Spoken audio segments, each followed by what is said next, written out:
Welcome back to another episode of the Late Night Show with Dr. Kojo. I am your host, Dr. Kojo. And tonight we're talking about ADHD and transitions. This is going to be a great live stream. I'm extremely excited for it. We are going live a little bit later than usual. We were on time all week. But as you know, with neurodivergence, our definition of consistency is going to look different from other people. So ain't no shame in my game, but we're here and we're live and we're ready to get going. I'm excited to talk about transitions, which is something that I personally struggle with. But before we get into it, go ahead and use the comment section to let me know where you're checking in from, and also let me know your name. We are streaming live on the following platforms. We're live on Facebook, LinkedIn, YouTube, both my YouTube pages, Twitch, and on TikTok. So go ahead, grab you a seat. Come on in, get ready, make yourself a home. Stretch. Y'all heard my back crack, right? I crack my back, I crack my neck. I don't know if it's good for you, but I still do it. Just getting ready for tonight's live stream. Pearl on TikTok. What's going on, Pearl? Max on TikTok. What's up? What's up?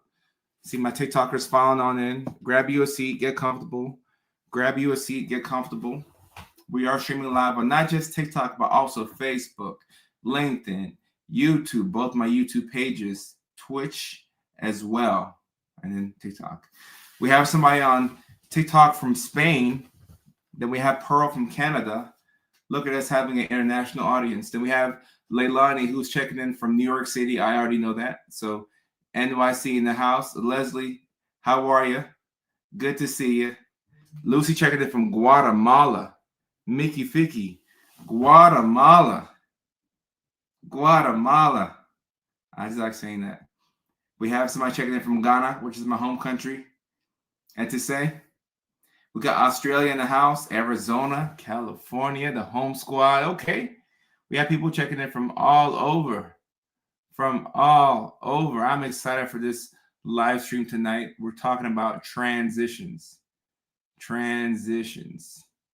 Okay, let me look at my settings real quick. How are my settings looking like? All right, now I'm rocking with it. Boom, perfect. Connecticut in the house. Polly, Wally, Golly. What a name. How's that for alliteration? Polly, Wally, Golly. Yeah, Leilani, I'm being international. I think it's intentional.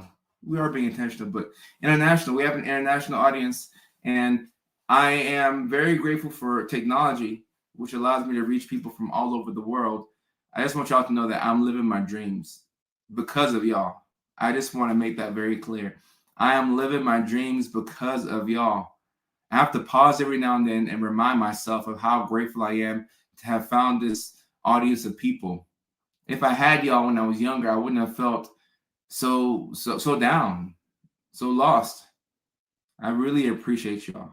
We got people from all over, and I sometimes I get in my head. A lot of times I get in my head, and a lot of times I will say I'll be ungrateful, and I'll lose sight of what I have, being fixated on the things that I want.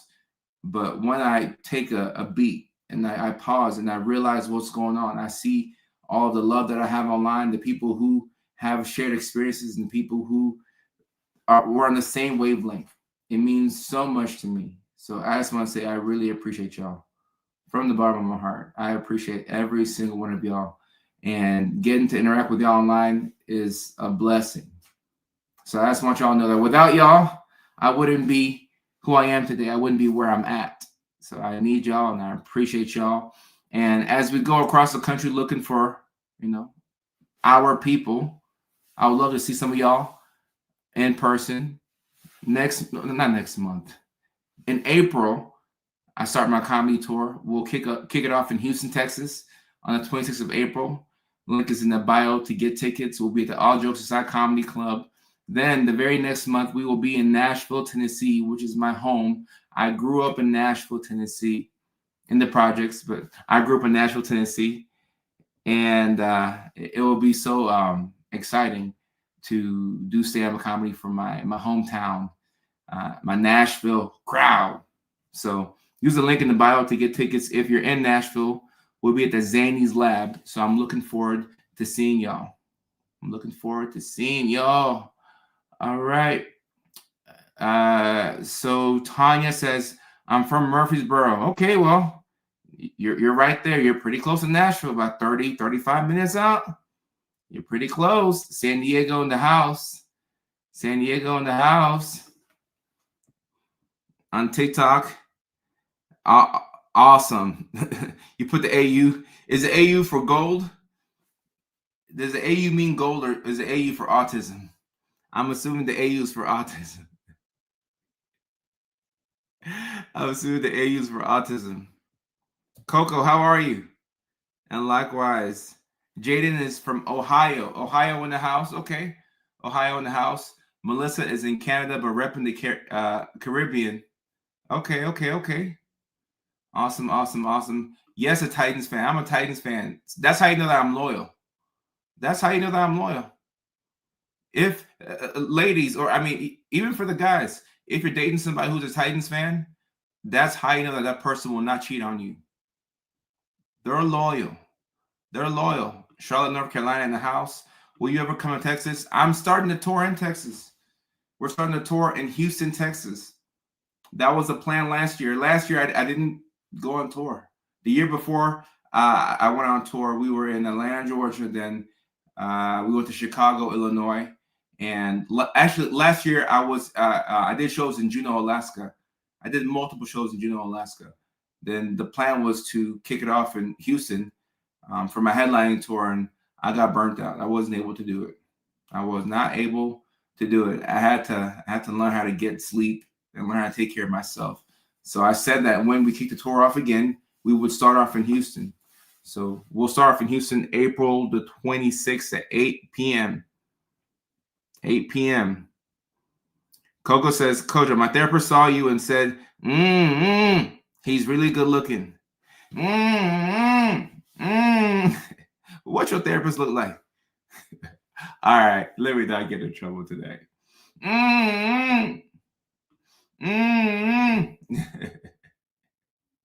Paige is here from Mississippi. Here, I'm from Bulldog Country, home of the Mississippi State Bulldogs. Paige, I know about the Bulldogs. We have a player on the Titans called Jeffrey Simmons, and he played at Mississippi State. So I know about the Bulldogs. I know about them. I know Jackson, Tennessee in the house. Okay. Jackson, Tennessee in the house. Okay. All right, look, if I got to do some shows in New Zealand at some point. We're going to get there. He's really good looking. What's your therapist look like? Type she. Okay, let's go ahead and talk about tonight's topic. And I just want to say, anytime, we pull in a pretty decent number of followers every week. I'd say on a weekly basis, we get anywhere from 15 to 30,000 new followers across all the different platforms. So people are constantly being introduced to my content. So that means that a lot of people who are here are new. And this is a good time to remind y'all that in my comment section, we have Democrats and Republicans kissing each other. Okay. We have Democrats and Republicans French kissing. Okay. That means that even though we don't see eye to eye and we believe different things, we are all nice to each other. So this is a safe space. All right. But every now and then you get some trolls in. We have some moderators in the chat. If you see them, block them, give them no attention. When you remove attention away from trolls, then they're starved and they're not able to do anything. But this is a safe space for everybody. So no homophobic, no sexist comments, nothing race. Anything that is disparaging will get you blocked, all right? And we have a one-strike policy, all right? A one-strike policy. Yeah, Coco, that's right. Republicans and Democrats French kissing in the live stream chat. THUP.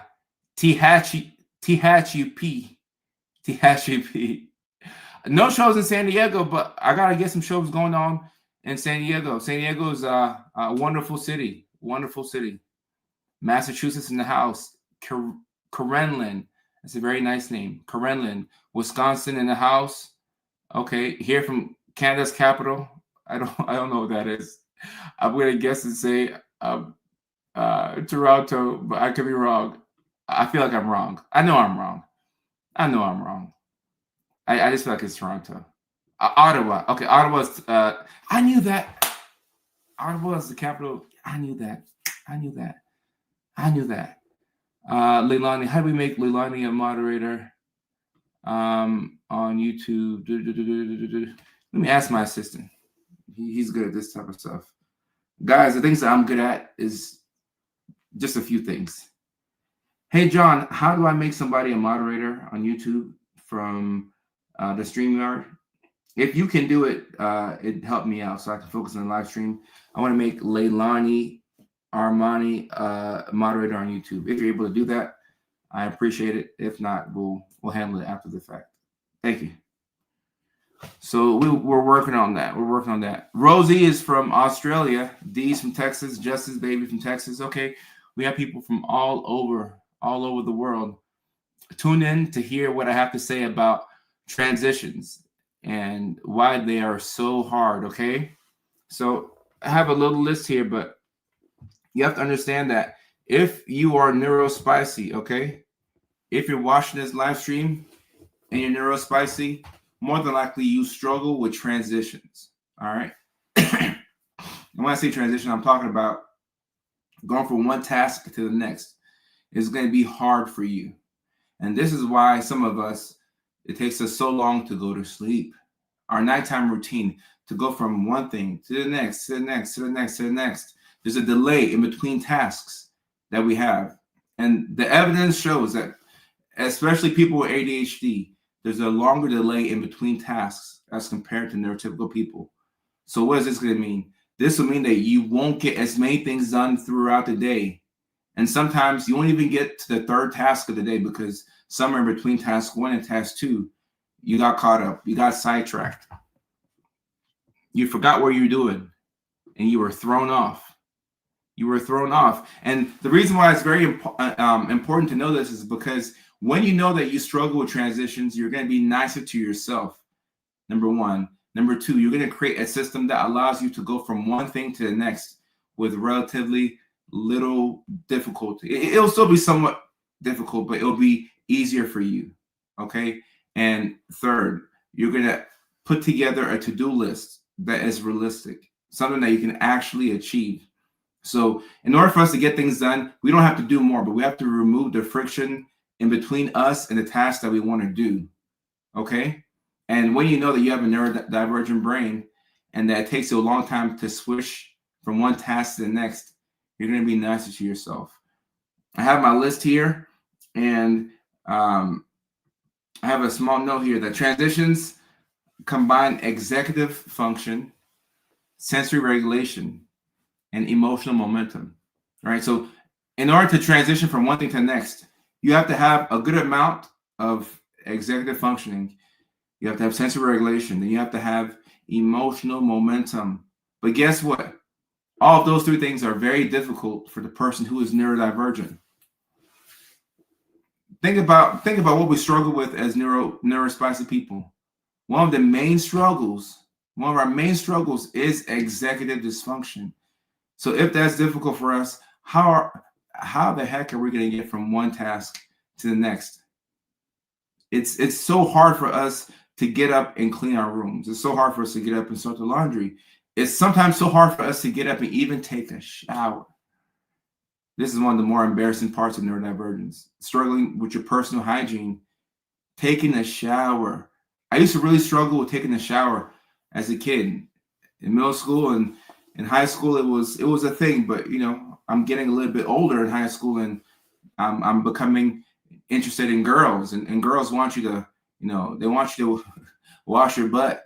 So I would take showers, but without something to remind me that I needed to get up and take a shower, I still wouldn't take a shower.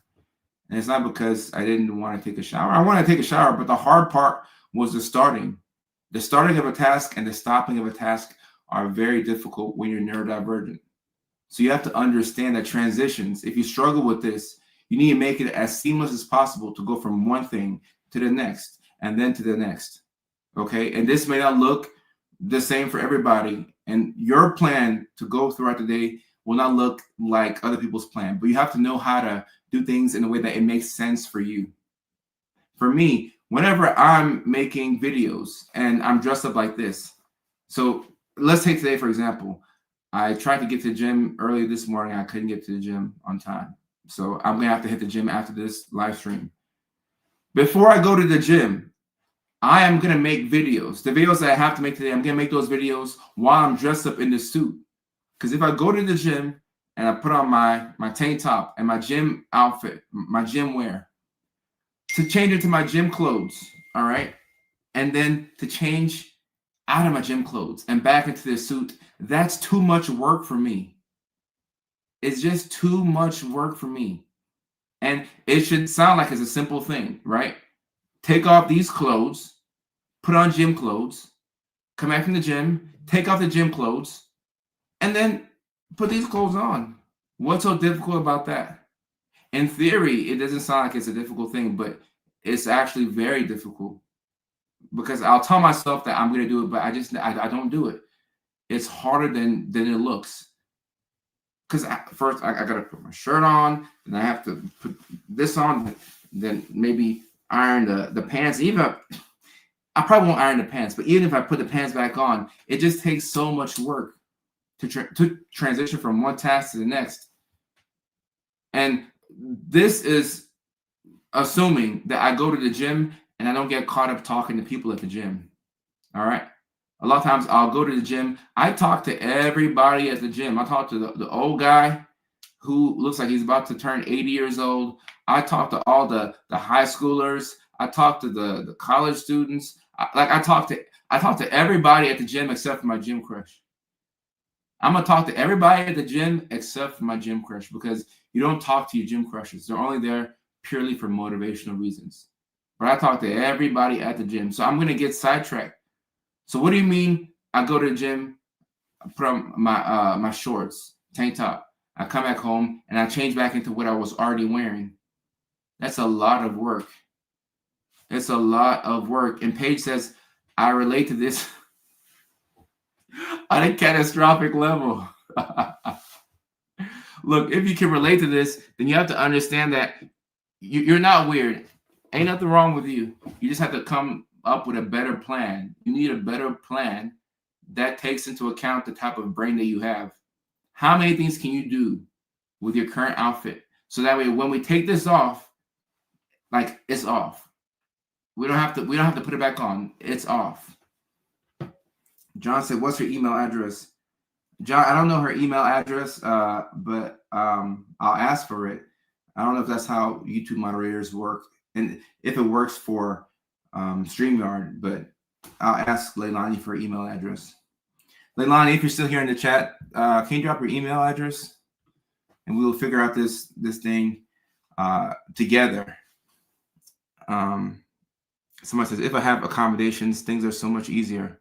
Right. Look, when you're neurodivergent, you need to have some type of external support. Not having the support that you need will lead to neurodivergent burnout, which is not a good look on you. It's not a good look on anybody, honestly, but it'll lead to neurodivergent burnout. All right. And speaking of transitions, I made a video about this. I think the YouTube video that I dropped today was talking about transitions. So if you're following me on YouTube, go ahead and, in your free time, check out that video, check out that content. But we're going to talk about everything that I spoke about in that video on this live stream. Someone has to make gym clothes you can wear at the office. That would be, that'd be convenient. Crushers. I was just talking about the gym crush. I said gym crushers are not meant for you to talk to. They're just there for motivational purposes. You're not supposed to talk to your gym crush, because if you talk to them, a crush is a lack of information. So if you talk to them, you run the risk of you not liking them, and then you lose all of your motivation. So gym crushes are not meant for you to talk to.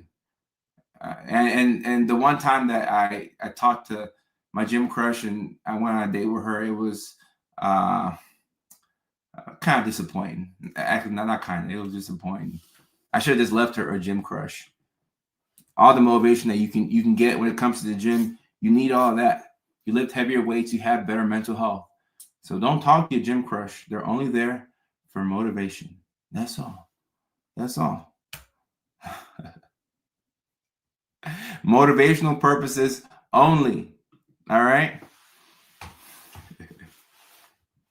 All right. So the 3 reasons why transitions are so hard for the ADHD brain is because transitions make the brain do too many things at once. Too many things at once.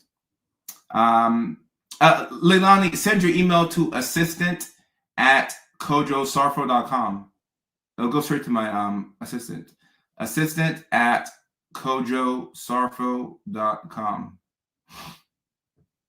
I bet there's tons of crushes on you. Oh, if I'm somebody's gym crush, I hope it helps them get a great workout. I hope she's able to reach all of her goals.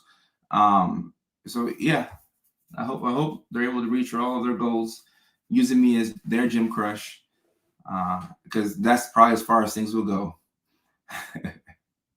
You know how it is as neurospicy people. We need something to obsess over, and sometimes it's a person.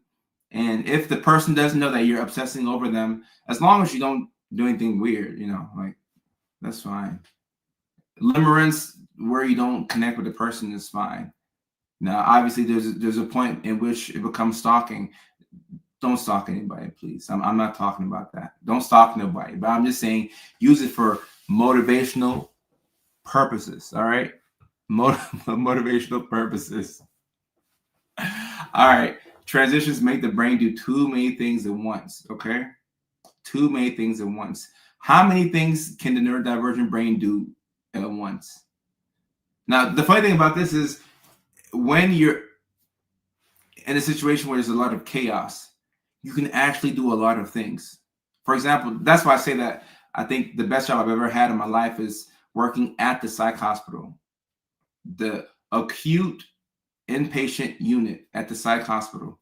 So people who come in because of substance-induced psychosis, people coming in on their first psychotic break, people coming in, they're manic, they haven't slept in weeks. Acute inpatient psychiatry, I think that was the job where I excelled at the most, because there's so many things going on at once. So when it comes down to something that we're interested in, we can do a lot of things at once. But when you're transitioning from one task to the next, you're having to do a lot of things at once. You're having to stop one task, all right? Then you're having to start another task.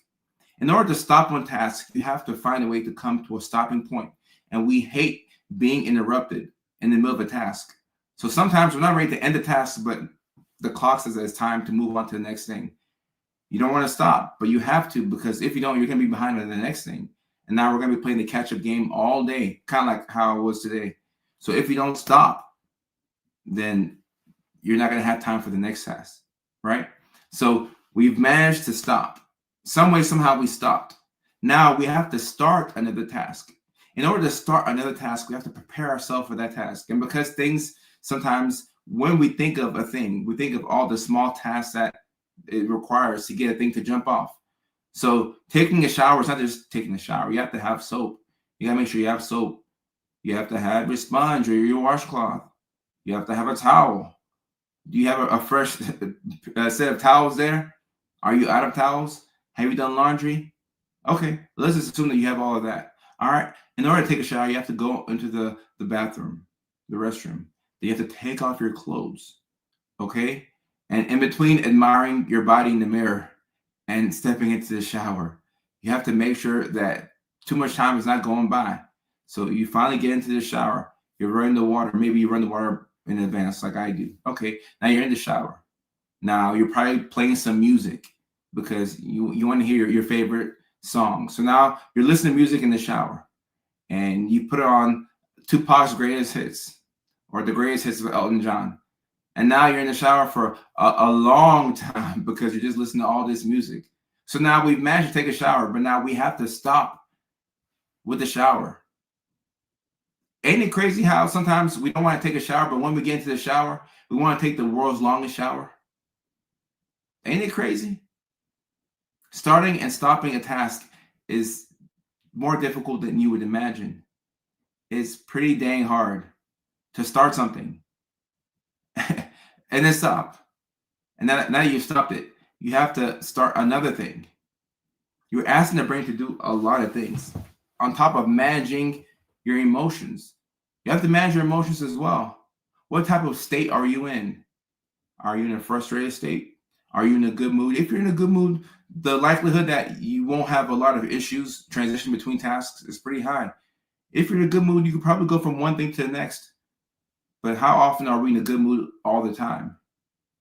A lot goes into transitioning from one task to the next.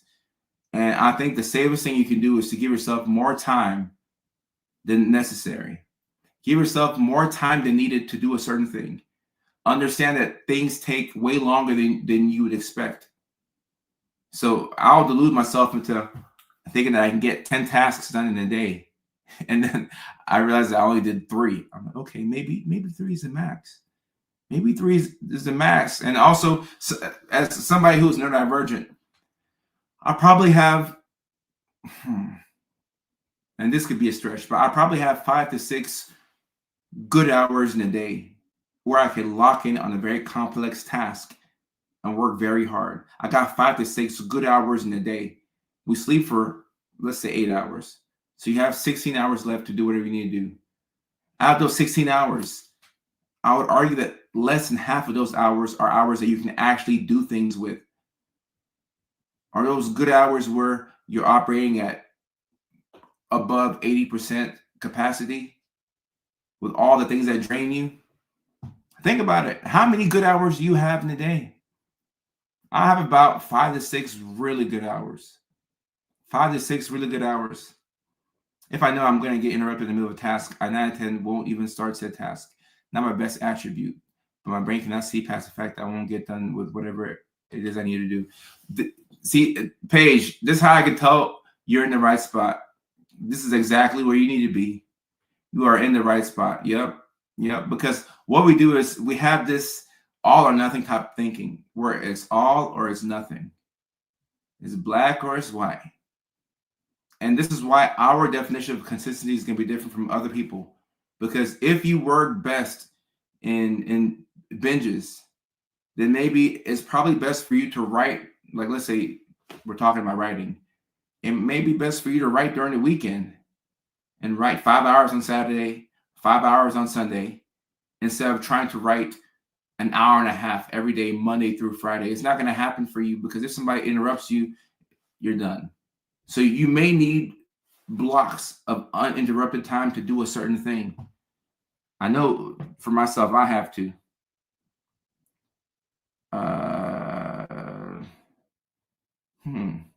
John, so she has to send her channel URL. Yeah, John, she said she'll email you so you can work that out with Leilani. But also see if there's a way to do it on StreamYard. I think that could be easier. I'm just guessing, but you probably know more than me. Somebody said I've been called a completionist before. A completionist. I like that. A completionist. I'm the same way. Okay. 6 hours is my average positive productivity. And look, if you know this, then once you reach 6 hours, so actually once you get to 5 to 6 hours in a day, then you know that it's time to begin wrapping things up. Don't torture yourself and try and do more than 6 hours in a day. You'd be better off ending your day, taking your melatonin, hopping into bed, sleeping, and waking up with a refreshed brain to use those 6 hours the next day. And if you know that you only have 6 hours of average positive productivity, then those other 10 hours, you don't have to torture yourself. You can let your brain kind of roam free those 10 hours. You can use one of those hours to meditate. You can use one of those hours to work out. But you won't torture yourself with the notion of you having to be productive the whole day, because that's not even realistic. Who can do that? That's not realistic. That is not realistic. That is not realistic. All right. Now, the second reason why transitions suck for us, and I kind of alluded to this already, is that momentum is real and breaking it hurts. All right. So kind of like Paige said, where she doesn't want to do something if she knows that she can't finish a thing. And somebody on TikTok said that they had been referred to as a completionist. Breaking momentum is, first of all, in order to capture momentum, let's talk about how difficult it is to capture momentum. And we are at the 30-minute mark. So this is an ideal time for somebody to drop the magic word in the chat. And then it's time to get some water in. So if somebody drop the magic word in the chat, and it's time to get the water in. Teresa's saying yes on the momentum. I'll call it the flow state. Yeah, flow state is correct. Flow state is correct. Flow state is correct. Somebody can drop the magic word in the chat so Daddy can get some water in. And I like what Barney Blonde says. I'm a Tasmanian devil when I go by doing tasks. If I cannot stop, or I cannot stop. If I stop, I will stop. Right. Big cheers. Big cheers. All right, let's get some water in, y'all.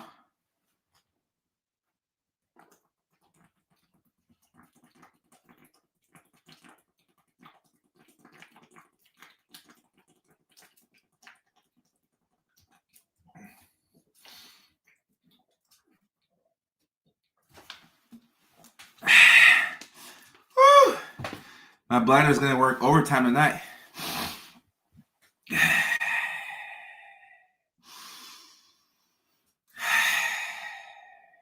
Mickey Ficky.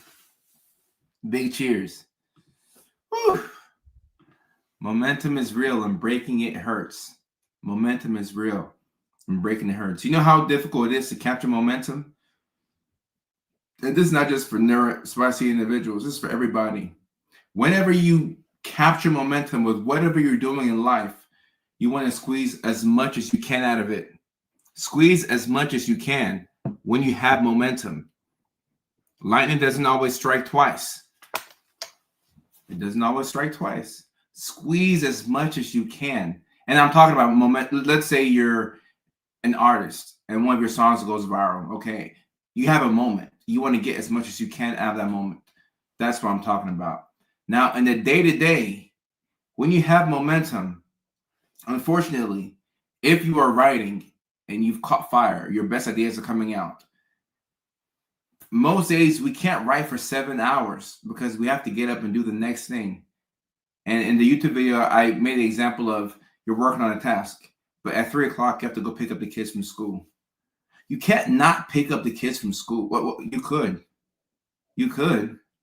You do that many times in a row, guess what? They're going to call child protective services on you. Or whatever they call it in your state. It could be a different name, but guess what? They're going to call CPS if you don't tend to the kids. You got to pick up the kids. You got to feed the kids. You can't say, oh, I have momentum. I don't want to break momentum. No. Maybe leave the writing until the weekend where you can work for 7 hours uninterrupted. But breaking the momentum is it's one of our pet peeves, actually.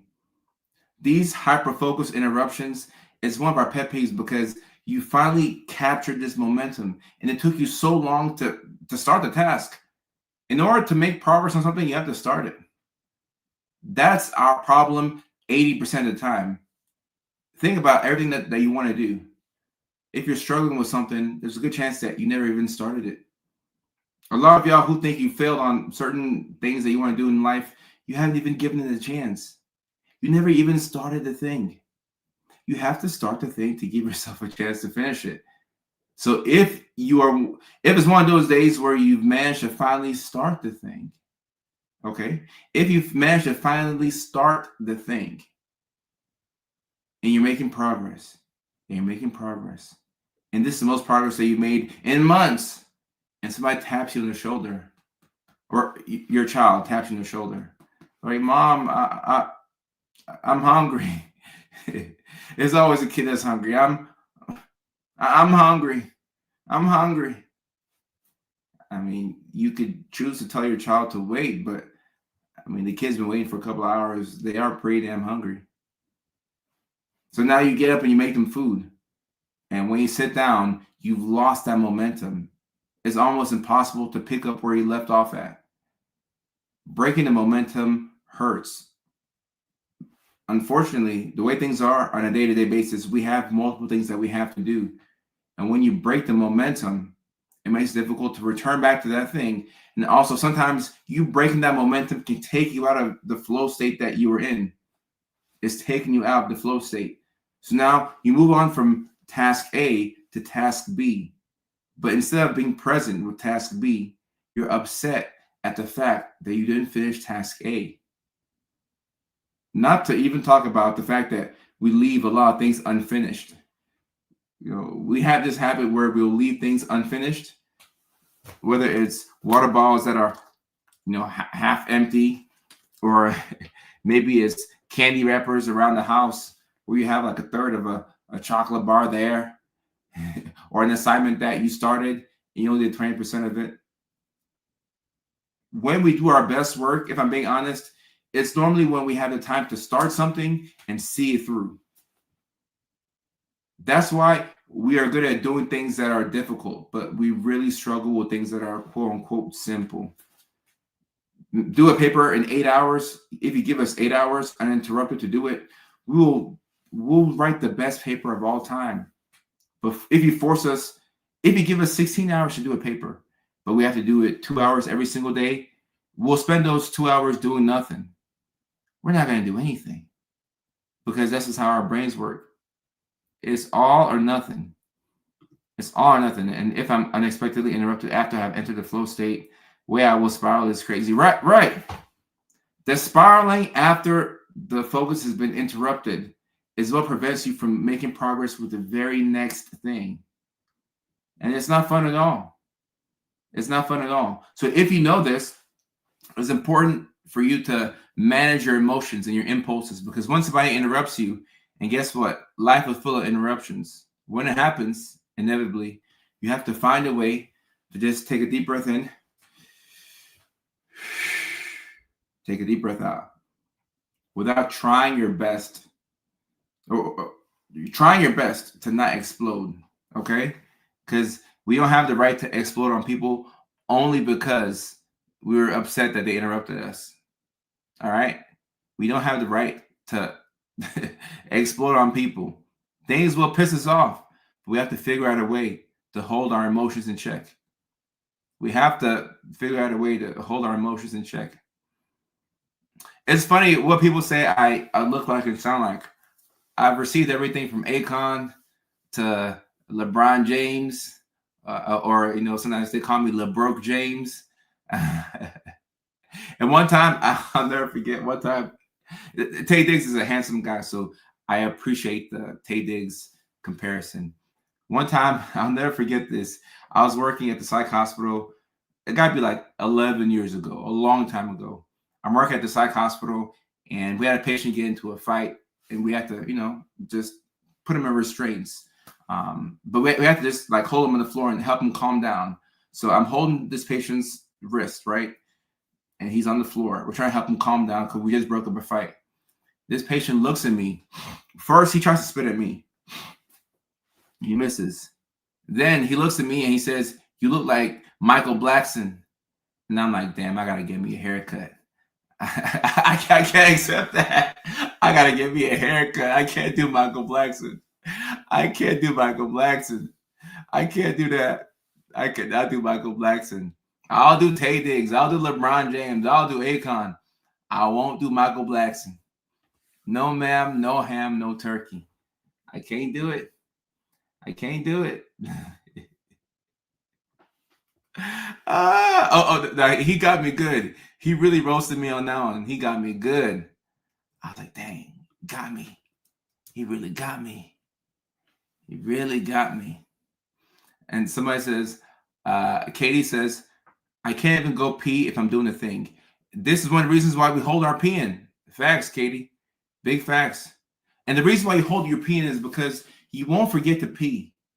You have a physical reminder. Your bladder is talking to you saying, let me pee, let me pee, let me pee. I got to get rid of this pee. Your bladder is screaming at you, but you will forget to send an email. You will forget the task that you're doing right now. So that's why we hold our pee in, because we don't need a reminder for the pee. We have a constant reminder of the fact that we have to pee, but we don't have a constant reminder of the thing that we're working on. And this right here, oh, come on to the front and grab a Neurodivergent jersey. Doctor, why am I watching your stream while I have 10 other Hey, Tiger 2, please try your best to get caught up on the work now. Try your best to get caught up on the work. Try your best. My kids have taught me this. Paige, it's interesting what we'll learn from kids. We learn so much from kids. We learn so much from kids. Oh, the bladder voice. Yeah, I would assume that the bladder would have a high-pitched voice. You would think. You would think. All right. The third reason why transitions are hard for us, those of us who have autism and or ADHD, our brains do better with a warning, not a surprise. Okay? Yeah. So our brain is this organ in our head that we have to tell our brains what to do. And if we don't do that, the brains will tell us what to do. If your brain is in control of you, life is probably not going to be that good. But if you are in control of your brain, if you are able to train your brain and your mind, you will do better. Okay? So our brains will do better with a warning, not with a surprise. So if you're working on something and all of a sudden, boom, it's time to go from this thing to the next thing, it's like you surprise yourself. You surprise your nervous system. If you have a physical reminder of the fact that, okay, I have 15 minutes left on this task, and now I have 5 minutes left on this task. Okay, I know I have some time to get this thing done. I can arrive at a stopping point before I move from this thing to the very next thing. Then that will help you transition better. And if you can transition better, then the likelihood that you won't be caught up somewhere in that process is pretty good. You can actually go from doing the laundry to doing the dishes. And you can actually make it from the dishes to picking up the kids from school. And if you pick up the kids from school and you've done all the tasks that you set out to do that day, now you're in a really good mood. So now you're picking up the kids from school and you're in a great mood. You're ahead on time. You're like, okay, we'll stop by McDonald's. Let's get some McDonald's. And now the kids are happy because they get McDonald's, and they're happy because mom and dad are in a good mood. And you go back to the house and everybody's in a great mood. And now the thing that you work on at night, you do it with excellence because you're in a great mood, because you're able to transition from one thing to the next, and from that thing to the next thing, all because you gave yourself a warning. And the best way to do this warning thing is to use alarms. You're thinking ahead. You're thinking ahead. You could teach this right now. I was just about to say that. Use alarms. Use alarms. Using alarms. Yep. I do this. I have multiple alarms. I have multiple alarms that go off throughout the day. And when I start something, I'll have an alarm that will go off after 15 minutes, after 30 minutes, after 45 minutes, after an hour. Because sometimes I'll have like a 15-minute time block where I do nothing. I'll literally go off into la la land. My brain will disappear for 15 minutes. And then the alarm brings me right back to reality. I'm like, oh, snap. Damn, I was in the middle of, oh, shoot. Damn, okay, cool. Without the alarm, do you know how long I could be in La La Land? I could be in La La Land for hours. And this is why time blindness is a thing for us. So much time escapes us because we're not tracking the time. Let me see. Urban StreamYard. Leilani, I have no idea, actually. I don't know. John, if you could watch my live stream and see what Leilani is saying. But it looks like you cannot add somebody as a moderator on. Okay, well, we'll figure it out after the chat. We'll figure it out. I mean, after the live stream, we will figure it out. I'm an AuDHD trans woman. So I perked up right when I saw transition. They're hard for us. They are really hard for us. They are hard for us. And Leilani, yeah, we'll figure it out after the stream. I just don't know. I love those times where my brain just goes, I live there. And I do think that we need meditation. When you meditate, you give yourself permission to do nothing. And this is where your brain can go to all of the different places. And if you meditate for longer than 30 minutes, you will learn a lot about yourself. You will have the craziest intrusive thoughts. You'll have things that you can't say out loud. You'll have things that make you laugh. You'll have things that make you question yourself. Don't judge any of the thoughts that you have when you meditate. Just allow your brain to go wherever it wants to go without judgment. If you do this every single day, you will be mentally healthier. You'll be much healthier. I'm so glad I'm not the only one with a million alarms set for the most basic tasks and reminders. We need this. You need alarms set. You need alarms set if you want to be mindful of the time that is escaping you. Time will go by and you won't get a single thing done, but the alarms help to bring you back to the present moment. Alarms are so important for everybody, but for people who work from home, if you work from home without alarms, I don't know what to tell you. Work from home is a trap, by the way. If you have ADHD, work from home is a trap. I think I posted it on Facebook about a week or two ago. Work from home with ADHD is a trap. Get out of the house. Go to the library. Get out of the house. Just don't do it. Just don't do it. Everything at home. You have to get out of the house. Go to a coffee shop. Go to a coffee shop. Looks like Leilani has some type of special designation. You may be moderator already. Because you got this little... Oh, it worked. Okay. Yeah. John, you did it. Leilani has a wrench, like something on her name, which shows that she's a moderator. So thank you, John. It worked.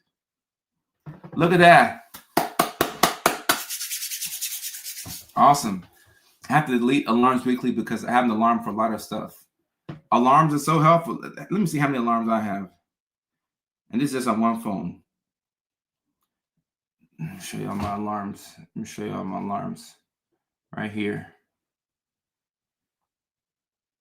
So it's about 5, 10, 15, 25, 30. About 30 alarms I got. 30 alarms. I live this. 30 alarms. Alarms. I think I just made up a word there. I just made up a word there. Electronic post-it notes. Okay, I like that. And Sarita on TikTok says, work from home was how I discovered I have ADHD. I told you, work from home is a trap if you have ADHD.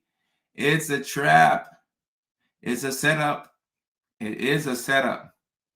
It's a setup. Get your butt to the library. Get to the library. Get to the library. The ADHD paralysis. Alarms, once again, will help to break it. Alarms will help to break it. And your inner voice has to be very encouraging. Okay, so your inner voice, you want to develop an inner voice that's encouraging and uplifting. So think about the most sultry voice you can think of. Maybe it's your favorite actor or actress. Maybe it's Siri. Maybe you like the way Siri sounds. Siri, I don't need you right now. But think of the most sultry voice that you can imagine, and talk to yourself imagining that voice. And that voice is telling you to get up, to get things done. And I'll tell you this about ADHD paralysis. When you do one task, you start to fill up your momentum meter. Just doing one thing will help you fill up the momentum meter. So go for the thing that's the easiest to do. No shame. There should be no shame in going for easy tasks. We want to go for the low-hanging fruit. If it's taking the trash out, if that's too hard, It could be something as simple as putting the cap back on the water bottle. I don't know why that would be a task, but something that's super, super simple. Catherine says, cleaning my room and I'm struggling. Cleaning your room is an A-level difficult task. Cleaning your room is not an easy task. Think about when you were a kid and your parents made you clean your room and you were crying and you threw a tantrum. That same emotion that you felt as a kid is probably what you feel now when you have to clean your room. I got a pile of clothes that I should have done the laundry about a week ago. I just haven't started it. Cleaning your room, laundry, dishes, these are very difficult tasks. I don't care what nobody says. Those are hard tasks. Remembering to get the trash out on trash day, these are very difficult things. Very difficult things. And we can AI most things, but you can't AI. There's no AI robot to clean your room. And whenever they invent those, I'll be very happy. I'll be getting me an AI robot. People are getting AI robots for companionship and things like that. No, give me a robot who can clean my room. Let let me get some assistance cleaning my room. That's what I want. Give me an AI robot who can do the dishes. That's what I want. I don't need an AI robot to, run her hands through my hair. Not just clean the dishes. Clean for me. Clean for me, and you can stick around as long as you want. Just don't do nothing crazy. These robots can malfunction, but just don't do anything crazy. Paige, speaking of careers that are neurodivergent friendly, anything that allows you to manage your time is neurodivergent friendly. For some of us, it's just impossible to get to work at 7 a.m. I'm sorry. If the job requires you to get there at 7 a.m., it may not be the job for us. If there's no flexibility, one day you want to come in at 8 o'clock, 8:30. If there's no flexibility, it might not be the job for you. Might not be the job for you. Chandler says, I used to have to be at work at 4 a.m. Now, Chandler on TikTok, why do I feel like it's easier to get to work at 4 a.m. than it is to get at 7 a.m.? Not that it's easy to get to work at 4. It's still pretty damn hard. You gotta sleep at 6 p.m. But I feel like getting to work at 4 is easier than 7 a.m. Like getting to work at 7 is just so hard. Right, there's less people out at 4 a.m. At 7 a.m., you gotta get through all this traffic. Thank you. All right, thank you. Thank you for backing me up. All right, cool. I thought I was crazy. Getting to work at 4, I can get to work at 4 a.m. Getting to work at 7 a.m., I'm not sure if I can do that. I don't think I've ever had the ability to get to work at 7 a.m. I almost got fired from the psych hospital working as a nurse there when I had to get to work at 7 o'clock in the morning for day shift. I almost got fired. But then when they moved me to evening shift, I did so much better. I ended up becoming a charge nurse on evening shift because now we get to work at 3 o'clock. Now, was I on time? No, but I was like less late. I was never on time. I was just less late. Instead of showing up an hour late, I was like 8-9 minutes late, which to me is really good. Like 8 minutes late for me is that's good. That's progress. That's good. Like I was proud of that internally. I would still, go to the nurse manager's office and she's like, Kojo, or she said, they used to call me Sappho. You gotta get to work on time. I'm like, yes, ma'am. But I was proud of myself because I was just a little less late. 8 minutes late. When you're neurospicy, you have if you have ADHD, you are required to give everybody a 10-minute grace period. A 10-minute grace period. Okay? This is for your employees. This is for your coworkers. This is for somebody on a first date. A 10-minute grace period, okay? Because we will need that same 10-minute grace period. Now, if you're on a first date with somebody and they show up 45 minutes late, all right, okay, all right, all right, you're not taking this seriously. You better buy the first 3 rounds of drinks or something because you showed up 45 minutes late. You don't care about this. But 10 minutes late or 11.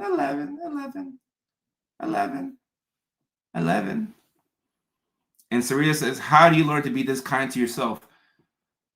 Look, you are your own worst enemy. And I don't think that there's anybody out there who's ever been meaner to you than yourself.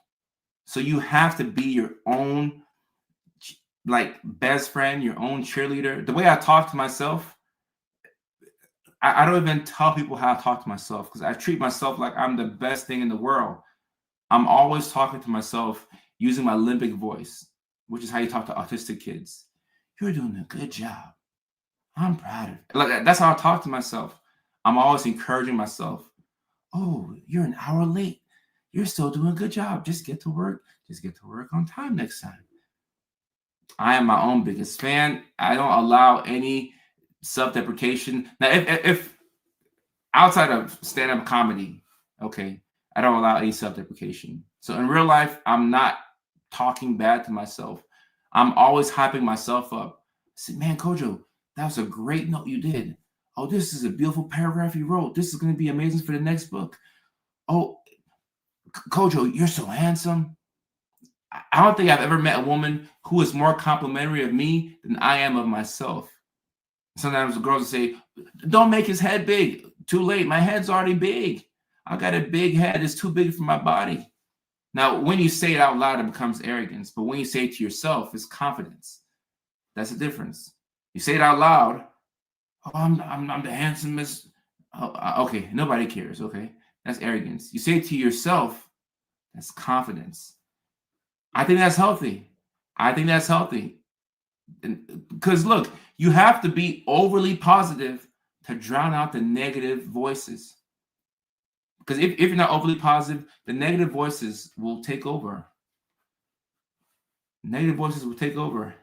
From Canada, thank you for your support. Thank you for your support. And my husband is a police officer. He prefers night shift when his shift starts at 6 p.m. over the day shift when it starts at 6 a.m. Paige, look. When I saw you smiling in your profile photo, I'm like, all right, if she's happy, if she's in a happy relationship and she's neurodivergent, then her husband has got to be neurospicy as well. Because look, neurodivergence is a language. So when I see somebody who likes working night shift, yeah. Tell your husband to come on up. He needs a neurodivergent jersey.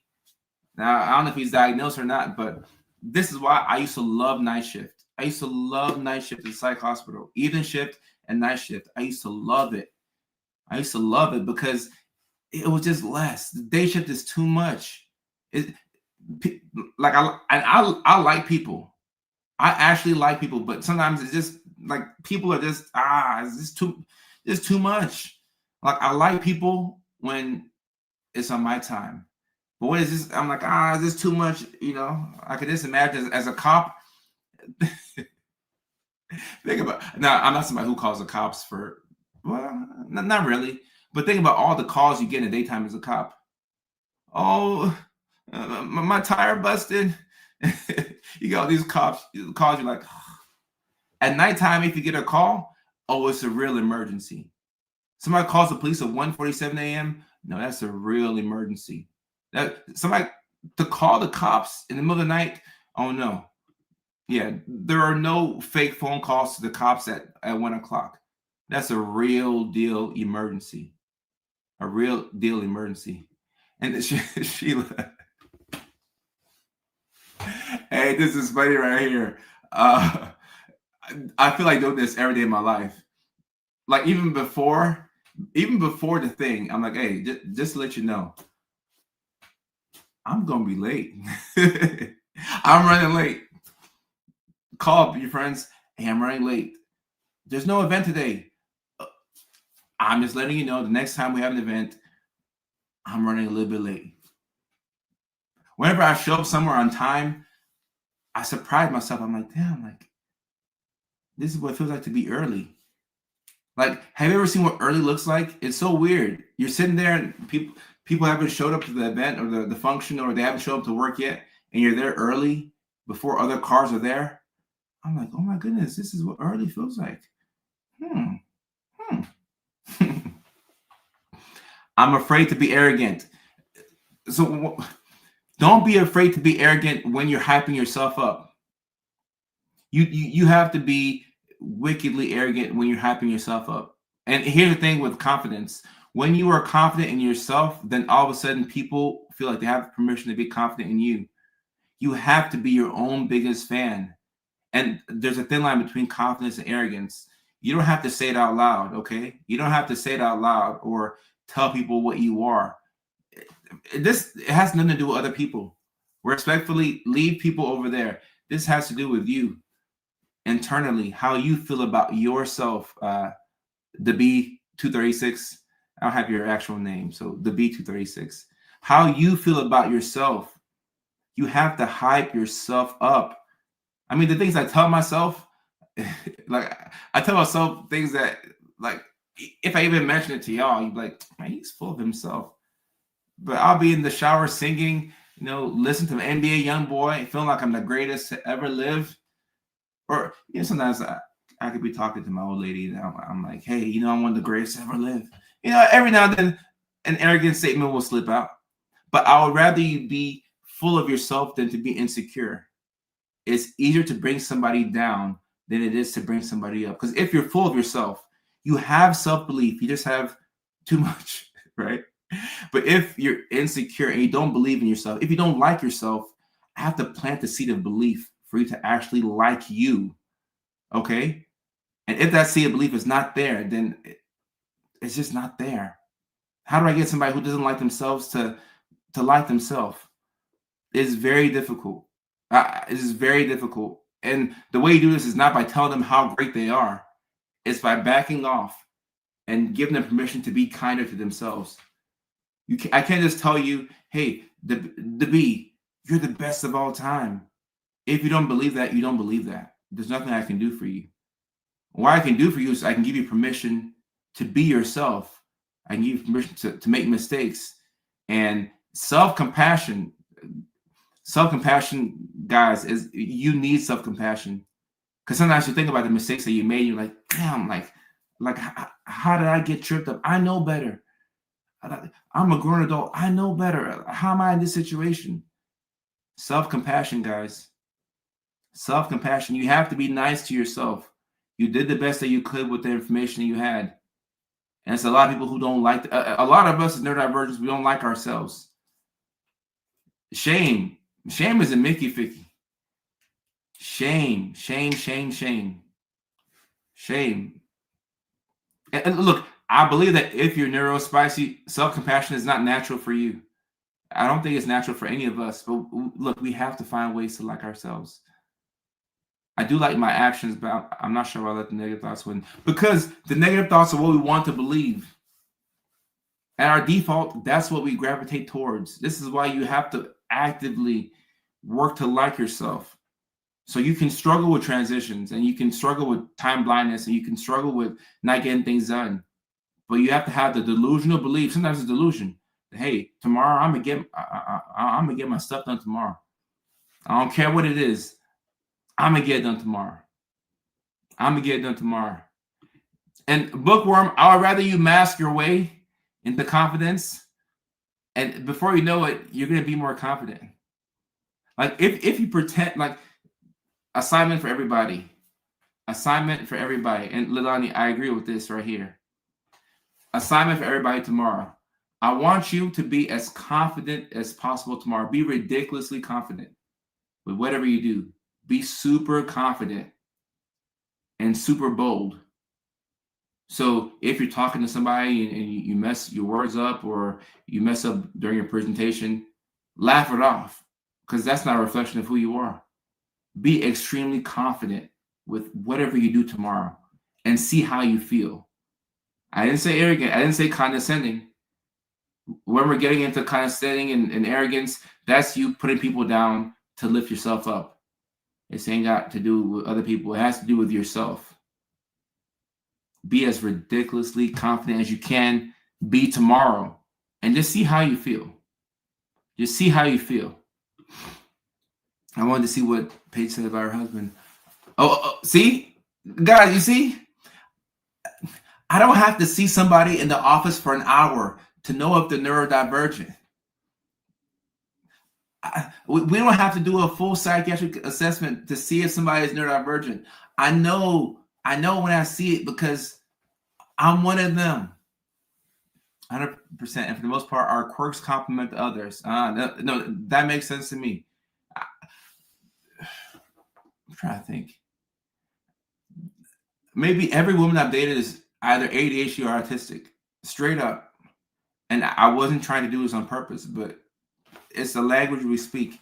Our quirks complement the others, if that makes sense. And to add to what he said about the cops on night shift, he would definitely agree that another reason he loves night shift, because it's not boring like the day shift. He prefers foot chases over parking lot incidents. Right.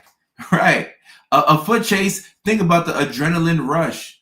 This sounds very ADHD. The adrenaline rush you get from a foot chase. And growing up as a kid, when I was in Norway especially, I wanted to be a police officer. So that was actually what I wanted to be as a kid. I was obsessed with cop cars. So I would see cop cars and like I would like watch them, and I would like compare the differences between the cars and like how the lights would go off. Maybe it was a sensory thing. You know, I know I'm weird, but I was obsessed with cop cars as a kid, and I wanted to be a police officer. And think about the rush that you get. I think that's every little boy's dream. Like, you want to be the hero. You want to be the guy. I can't speak for your husband, but for me, I want to be the hero. I want to be the guy in a small town who catches the bad guy. And then they put you in the local news. Deputy Ledlow caught the guy who robbed 3 banks and hurt 4 people. And then, you know, they give you like the keys to the city. You're the hero. And another thing that we as guys do is we have this weird fantasy. I know I'm not the only one who has this fantasy where we want to be the person to take down the school shooter. Kind of morbid. I know this is very left field, but we want to be the person who saves the day. Like we think, or maybe that's me. Okay, I can't speak for all guys, but I'll have this fantasy where I'm pressed into a situation, and you know, either it could be like a school shooter or somebody who's trying to rob an old lady, and I'm the person who runs and I tackle the bad guy, and then like I pin the guy down till the cops come, and then the news comes and they ask me my name, and I'm like, I was just shopping at Ralph's and I saw this older woman in distress, and I don't know what happened. I just like something took over, and I just had to do what I need to do as a law-abiding citizen. We love that fantasy of being a hero. I know I'm not the only one. I can't be the only one. The keys to see facts. Ain't no I'm the only one who has that fantasy. I want to save the day, but I'm content to just save my own day. Oh, now saving my own day is pretty damn hard, right? We can do other people's problems easier than our own. Well, that's accurate, Paige. Facts. Mark. Thank you, Mark.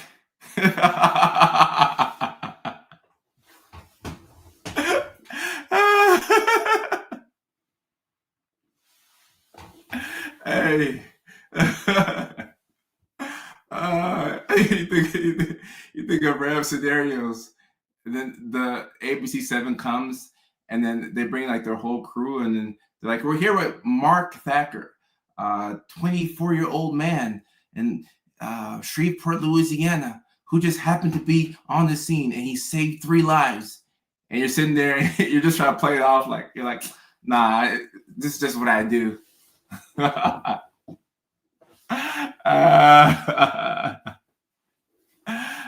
Dr. Lindsay, how are you?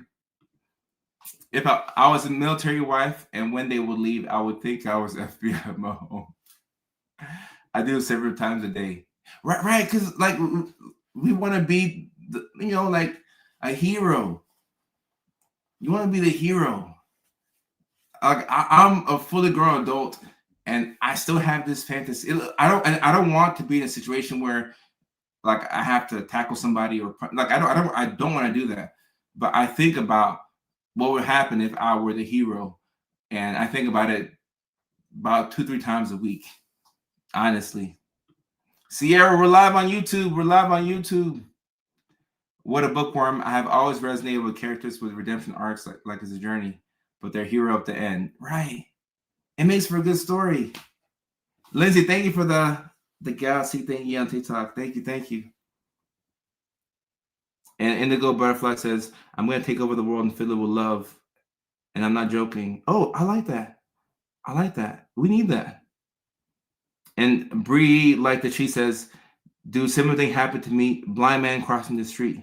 Oh, so you stepped in to help the blind man?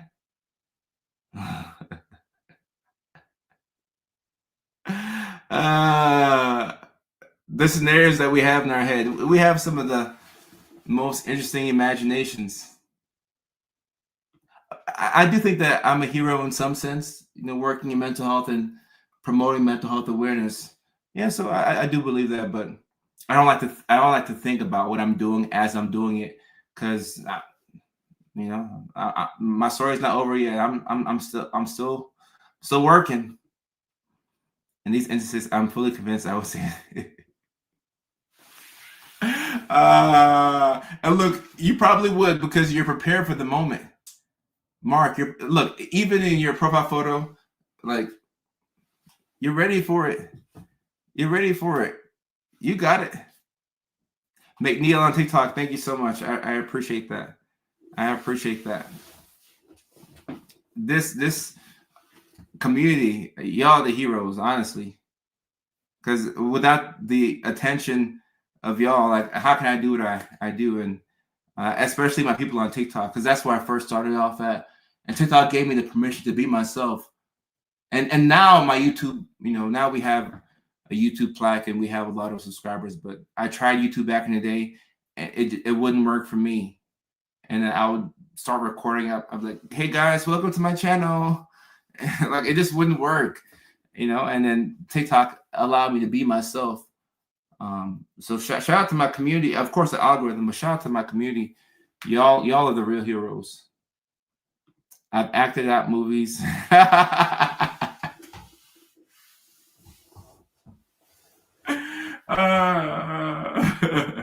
In your mind.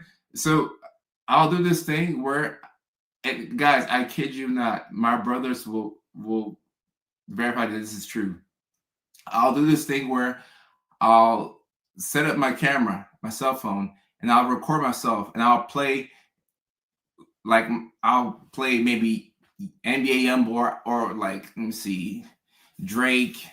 Who I listen to on a Saturday night? Youngboy, Drake, sometimes old school Kanye and T.I. But I'll play like Kojo's greatest hits on a Saturday night for like an hour and a half, and I will record myself rapping every single word, and I'll go back and watch. I'll go back and watch my own concert, and I'm rapping every single word, and like, I'm so deep into the role play that I'll have like random breaks where like I'm doing like this, I'm sweating, and I'm addressing the crowd. Like, it's a whole world I've created for myself. And like, I'll have my dog too. I'll be jumping on the couch. You know how you jump into the crowd and then people catch you? Like, it's a whole thing that I've created for myself. A whole thing. A whole thing. Sierra, I appreciate that. Thank you so much. I appreciate that. No, y'all are the best. Be true, BU96. I like that dress you have on, by the way. Y'all are the best. Guys, I like it here. I like the story where characters go through self-improvement. Oh, I rap. I rap. I do everything. I do everything. Lovia, thank you so much. Social media is, I'm kind of split on it, because I know what it's doing to us as a society. I know that the phones are the devil, and the doom scrolling is not healthy for us. But at the same time, social media has changed my life. So I'm like, it's a necessary evil. So I'm kind of split. What was the dog do? Oh, so the dog will hype me up. The dog will hype me up. So like I'll make the dog bark, and like the dog is a big part of the concert. And was it DMX who would bring dogs out to the concert? Was it DMX or somebody would bring dogs out when they're performing? So my dog is a big part of the concert. She's there. She's barking. We're having a great time. Oh, Waterboy. I love that movie. Waterboy. My imagination is wild. It's crazy wild. I'll talk to people while I'm acting out the movie. Oh, it was DMX. I knew it. It was DMX. Did Paris Hilton bring out dogs out while performing? McNeil says, let's make this in-person events. Oh, McNeil, those are my comedy shows. All the comedy show tickets come with meet and greets. So all the comedy show tickets come with meet and greets. So if you, well, I should think so. I'll double check again. But the link is in the bio. And when you come out to the comedy show, it's one big neurodivergent hangout. So Houston in April, then Nashville in May. And we'll look to add more cities. And then also to prepare for the tour, I do monthly shows in California. So we do monthly shows at home. The next comedy show is February 7th at one of my home clubs, which is the Comedy Chateau in North Hollywood. And I will be like, I popped up in Vancouver, Canada one weekend just to work some material out. And that was a great show. So I just went to Vancouver, Canada randomly. And I did a show there. And I put it on Facebook. Hey, I'm going to be at the Underground Comedy Club in Vancouver. I gave people like a 2-hour heads up. I should have done better.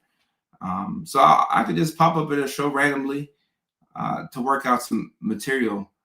But what we will have is the monthly shows in California. And then we will have some shows, the show in Houston, then Nashville the next month. Rubbing Weensies. I read that like there was something else. I actually have a friend of mine who's a comic in Seattle. And I'm looking to do some shows in Seattle, actually. I have not done one yet, but I'd like to do a couple in Seattle. South Carolina, I tried to get a show in South Carolina a year or two ago. I tried to get one close to Aiken. I wasn't able to do that, but South Carolina is still on my list. These two cities are still on my list. And everybody in California thinks about moving to Austin at least 50 times a year. I love your content. I'm ADHD. Kellogg, I appreciate you. Oh, for the comedy, Houston, April 26th, and Nashville, May 31st.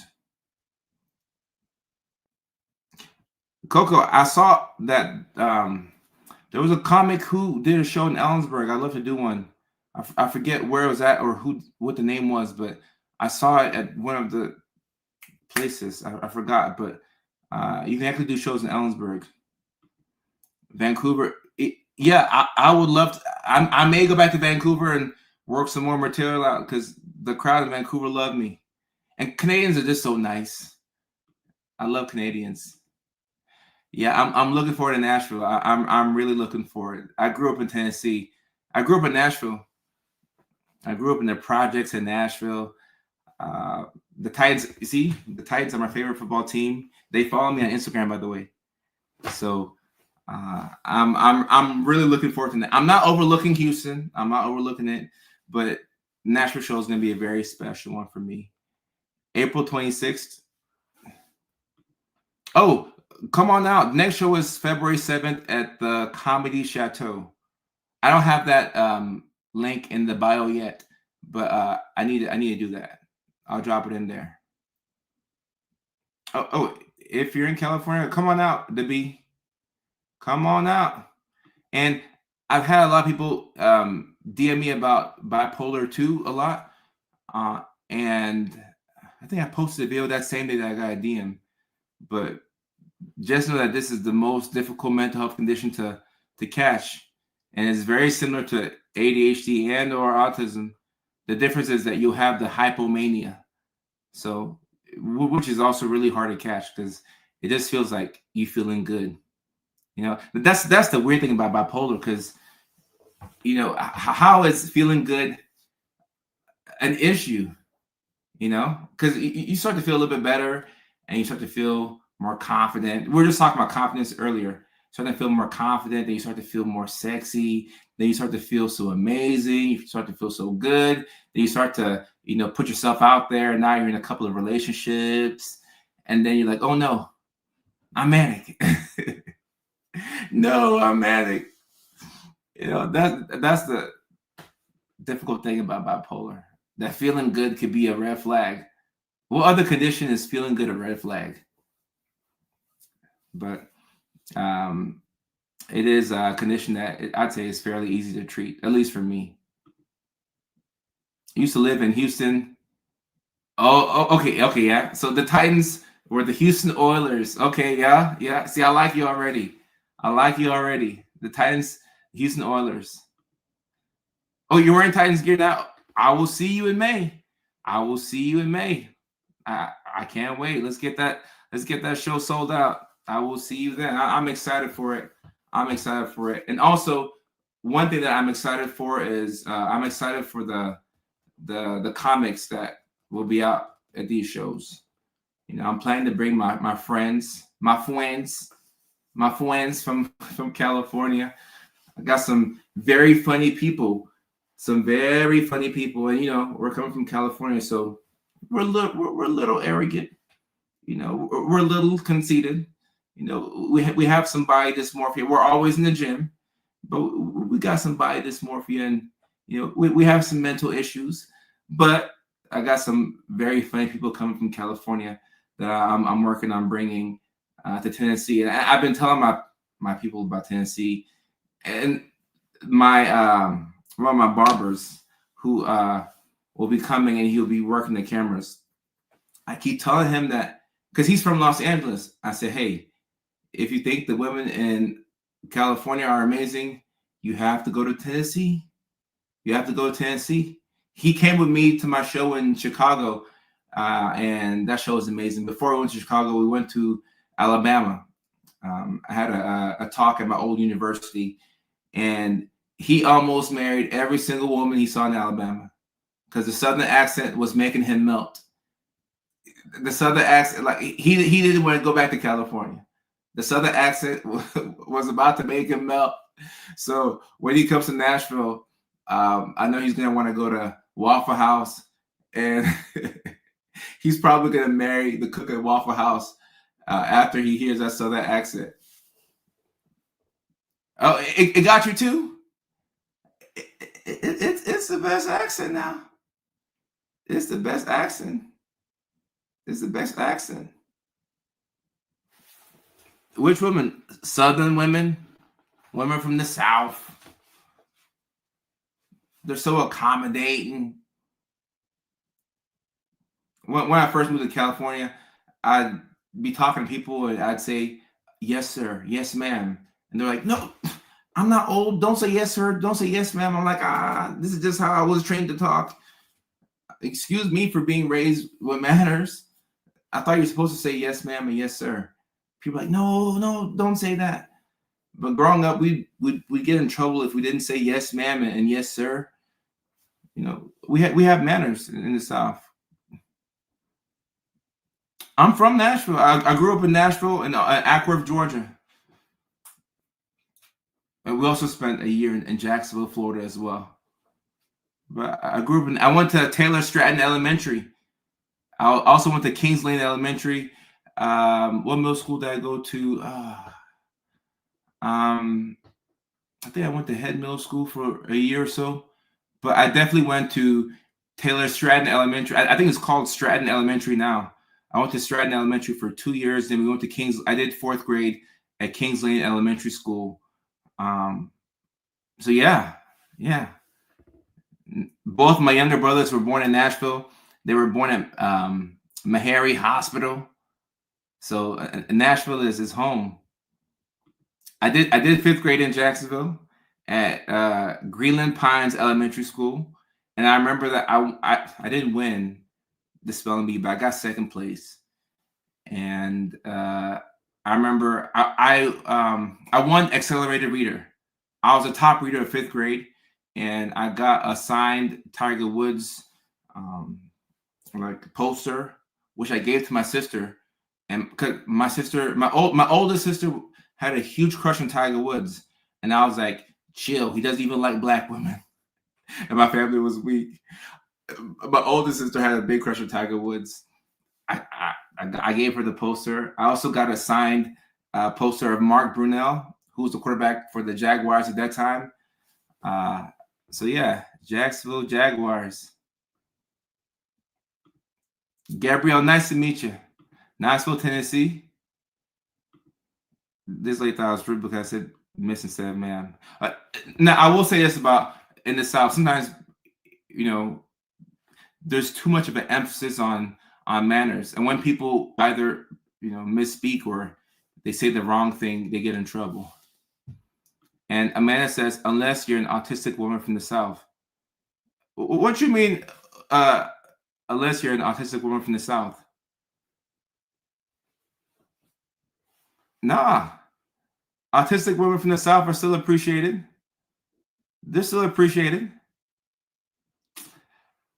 Tennessee, Knoxville and Nashville are pretty far apart. Yeah. Pretty far apart. Even Nashville and Murfreesboro are, it's a 40-minute drive. The word I stumbled upon was strawberry. Oh, your age. That's kind of funny. I forgot the A in strawberry. I said STRW, and then I saw my dad's head because my dad was at the back filming me on. Remember those camcorders back in the day? My dad had this camcorder and he was recording the spelling bee, and I was spelling strawberry. I go STRW. I see my dad's head drop in the back of the room. I said, damn, I messed up. I disappointed my dad, but they were proud of me. I got second place. Whatever. Amanda says, I don't follow the rules. Well, I get, that's an autism thing. And actually, speaking of being in the South, if you're going to be an autistic woman, which I know you didn't choose to be autistic, you're born that way, it's better to be in places like California, because in California or on the West Coast, you can do what you want.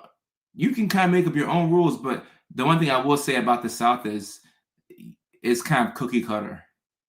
It's kind of cookie cutter. You're supposed to kind of, follow the rules. Even, a woman who is not married in her 30s in the South, she's finished. In California, if you're a single 34-year-old woman who isn't married, you're just an aspiring writer. In the South, they say you're finished. So, in New York City too, you can have ambition there, but in the South, once you hit 27, it's like, hey, you get a job and stop dreaming. So the South does have a couple of things that aren't the best,